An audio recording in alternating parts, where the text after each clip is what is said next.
going. Good. Hello everybody, and welcome back to the coolest dog training channel right here on YouTube. I'm Tom Davis, America's Canine Educator. Really quickly, I'm going to go live in one of my sessions today on how to introduce two dogs. Now both of these dogs have reactivity issues. They started reacting out here in the parking lot. You're not going to be able to hear me that well, but what I'm going to do is I'm going to show you guys the process on how to introduce two dogs that you're unsure of. So that's what I'm going to do out here. Let me know if you guys are here. Comment in the comments below. And I hope it's helpful for you guys, and if it is, I'll keep it up. Let me know in the comments below when you guys get here, and here we go. Taylor's gonna follow me out. It's gonna be completely live, and see how it goes. All right, I'm just gonna have you walk down that way again. I'm gonna follow you and have these two air set each other. Taylor, you're just gonna scale the parking lot. Don't follow me because you're gonna be really shaky.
What I'm doing is I'm just going back and forth, letting the two dogs air scent each other. One's in front of the other one's in front of the other, etc. And they're just getting used to each other because this is the whole process. Then we're going to go inside and we're going to make it a little smaller. But the important thing is to do this when you're not on each other's ground. You want to do this on neutral ground. So this is an open parking lot. So you don't want to do this in the house or in your yard. You're going to want to do this in a neutral parking lot or a field. So now we're going to do some more obedience to temperament test both dogs to see when the right process is, or even if it's going to work to go inside.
Gotta watch it, the silent striker.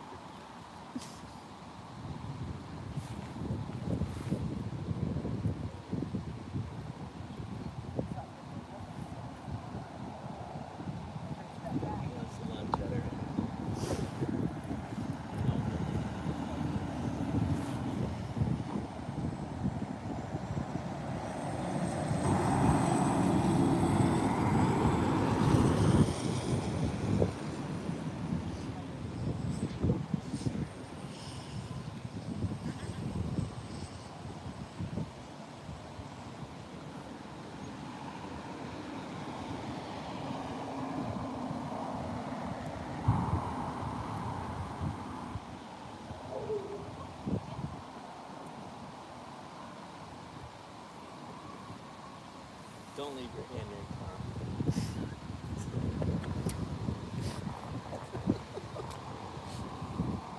I've had this guy a long time. I know how he is. Brooklyn, New York.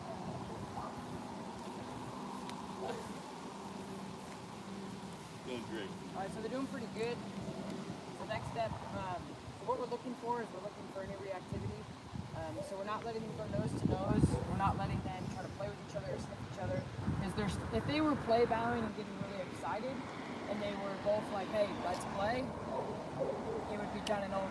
But they're still a little unsure of each other, still giving each other whale eyes. So the next step is going to go inside. We're going to get closer. We're going to get tighter. We're going to use a fence or the gate to get them to the nose to nose to see how they do. If they don't do well, it's going to just take more time. If they go after each other, it's going to take more time. But we'll be able to really dictate and see how they're going to act with each other once we go inside and let them go nose to the gate. So you want to do that? Do you have any questions? Okay, let's do it. And then Taylor, you just follow me. So what we're going to do is we're going to go inside. We're just going to get the dogs a little closer. We're going to let them actually meet through a gate, which is the safest thing to do. If you had a chain link fence, or if you had just a fence that they can see through, it's one of the safest ways you can do having two dogs meet that you're unsure of. Wait. Coming in. Got it.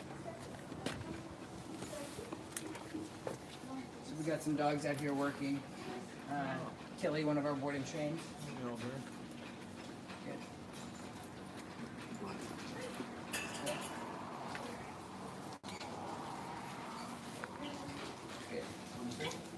Yep, come on in. And then we're gonna shut this gate.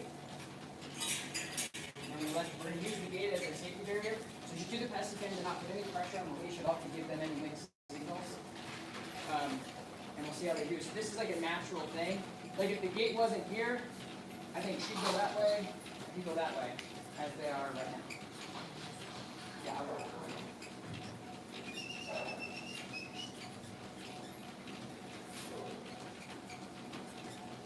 Yeah, you just get a little closer. So they don't care about each other. Good. Yep, no blood.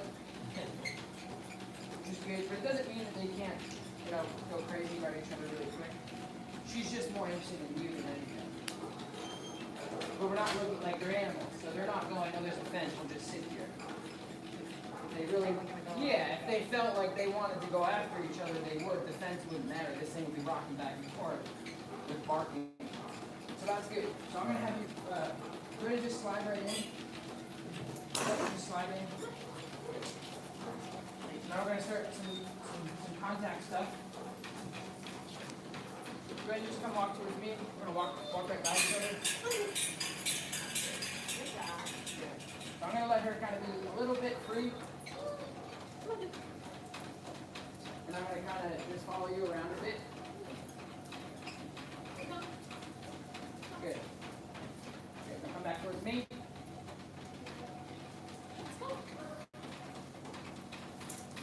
Good. So sniffing, that's good, that's good. You got a little tail wag right here. So that was good. You're wagging his tail. That was good. Good. You're good, you're good. Just don't give any pressure. Good. So he's just going to try to claim his dominance really quick. You just gotta watch how it unfolds. This is where the rubber meets the road. So he's gonna go in the back. She's gonna allow it. I'm gonna pull her away. Yes, good boy. Give him love. Give him love. Good job, buddy. Good. We're gonna let him go right back. Good dude. Good job.